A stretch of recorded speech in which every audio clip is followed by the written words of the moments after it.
Ngayong umagang ito mga bossing ay sobra ako nahihilo. Kagabi pa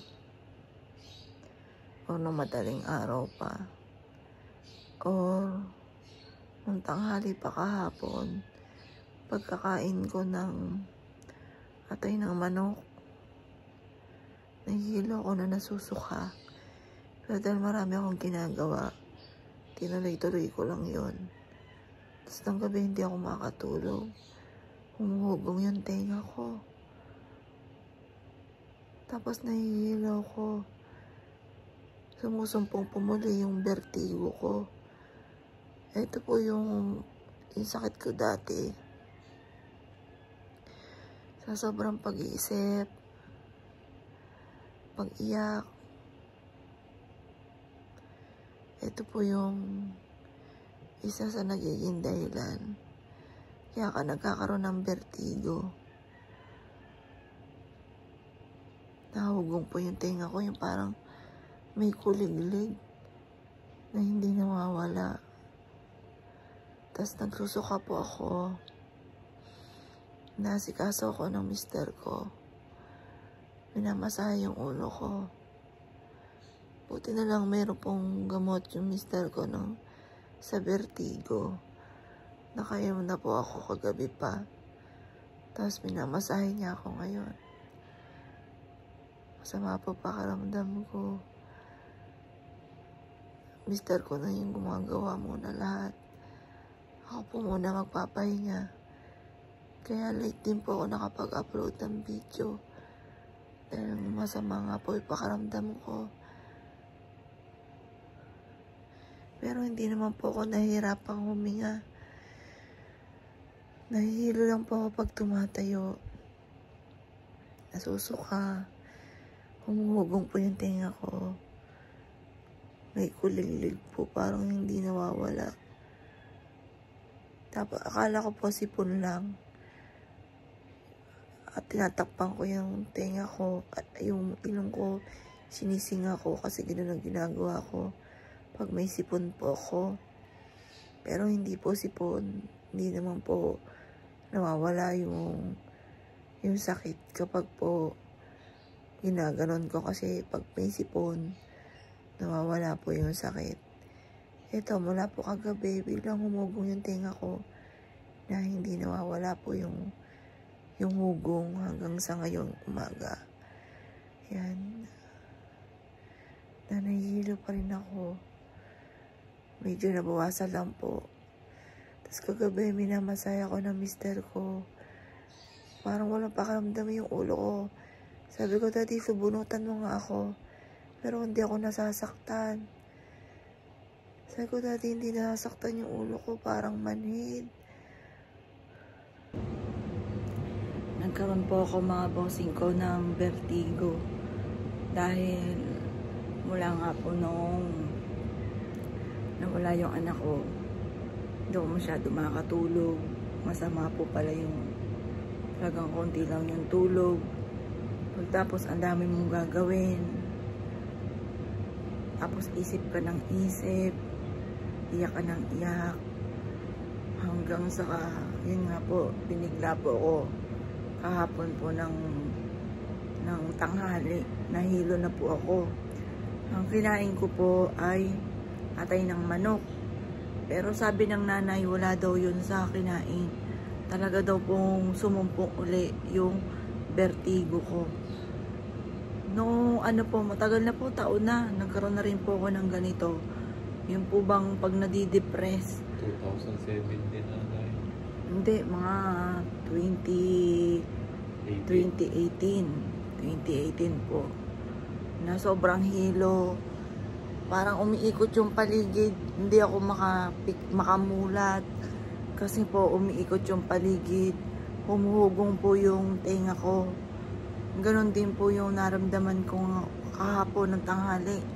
Tiniis ko lang po siya hanggang sa maggabi kasi may ginagawa po kami.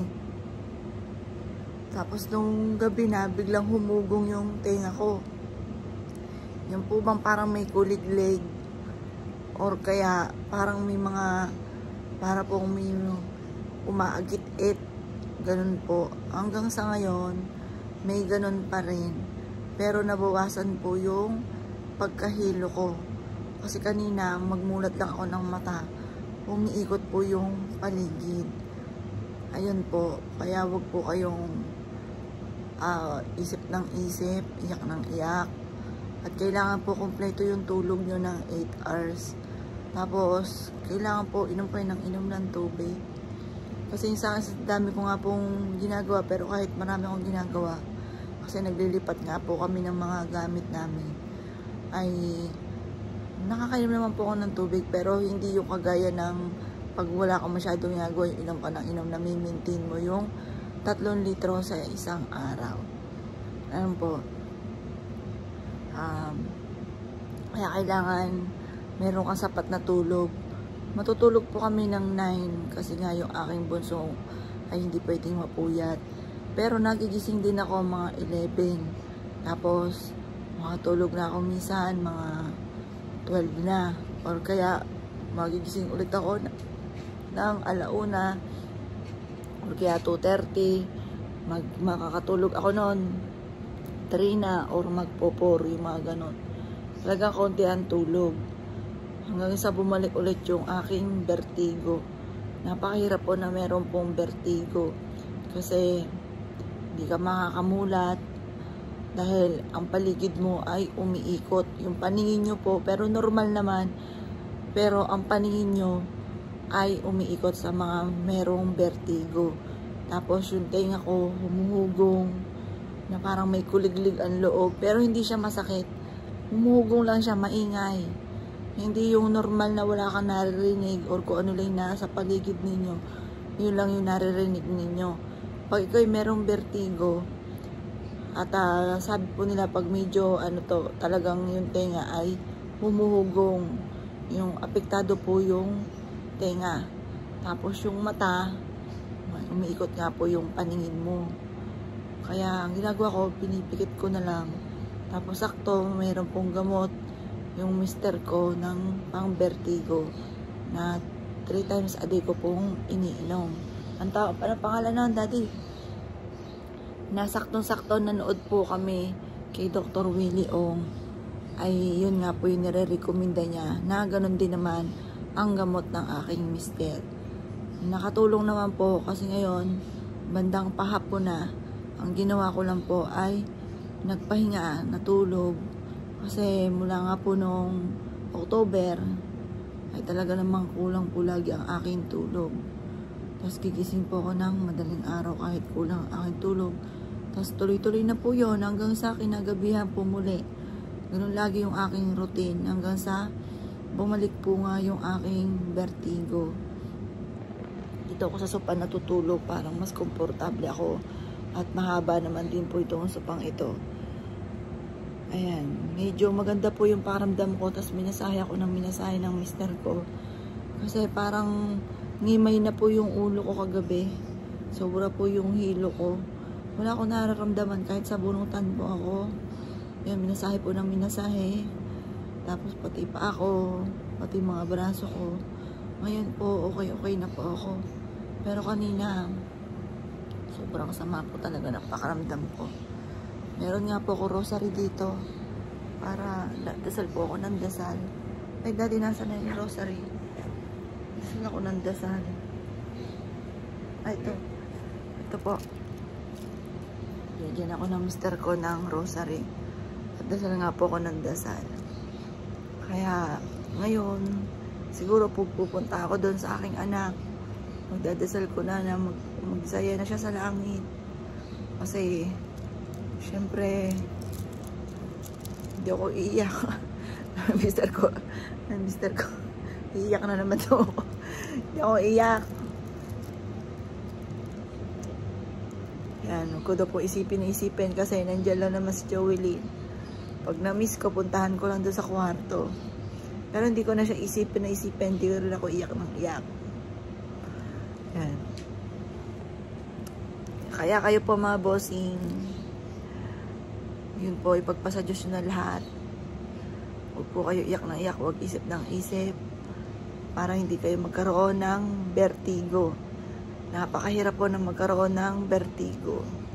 Wala ka nang magagawa. First time ko itong nangyari sa akin, mga bossing, na nagpahinga lang. Sabi ng mister ko, wag daw akong kikilos, magpahinga lang ako. Matulog lang daw po ako.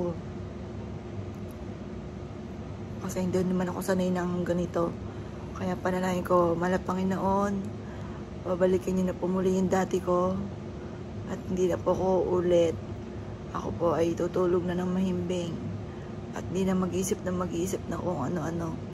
Masipag po talaga ako. Kaso, yung mga sabay-sabay na puyat, iyak ng iyak, isip ng isip. Tapos pagod. Yun po yung nakasama.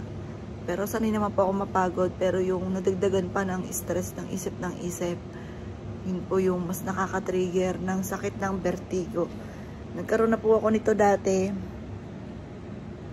Ganun din po naramdaman ko, napakahirap. Kaya mag-iingat po kayo, mga bossing.